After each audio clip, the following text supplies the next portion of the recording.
आता आपण समजून घेऊ मार्केट ऑर्डर म्हणजे काय. जर आपल्याला एखादा शेअर बाय करायचा असेल तर आपण ब्रोकरच्या ॲपवर जातो. बाय बटनवर क्लिक केलं की आपल्याला दोन ऑप्शन दिसतात तिथे, लिमिट ऑर्डर आणि मार्केट ऑर्डर. लिमिट ऑर्डर म्हणजे काय ते आपण मागच्या व्हिडिओमध्ये बघितलं.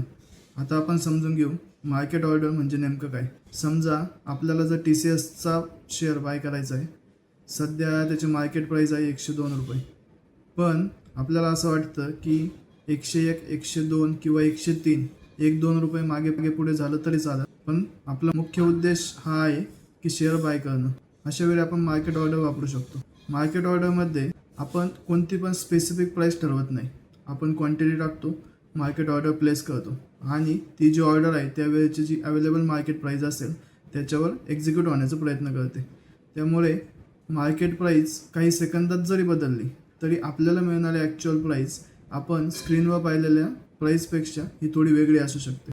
म्हणून जर प्राईजवर कंट्रोल ठेवायचा असेल तर लिमिट ऑर्डर जास्त योग्य ठरू शकते, कारण तिथे तुमची मॅक्झिमम बाईंग प्राईस आपल्याला ठरवता येते. सोप्या पद्धतीने लक्षात ठेवायचं झालं, मार्केट ऑर्डर केव्हा वापरायची, जेव्हा मला शेअर बाय करणं महत्त्वाचं आहे, मग तो कुठल्याही प्राईसला असो. आणि लिमिट ऑर्डर केव्हा वापरायची, मला स्पेसिफिक प्राईसलाच तो शेअर बाय करायचा आहे, तेव्हा आपण लिमिट ऑर्डर वापरतो. ऑर्डर प्लेस केली की लगेच ट्रेड एक्झिक्यूट होतो का?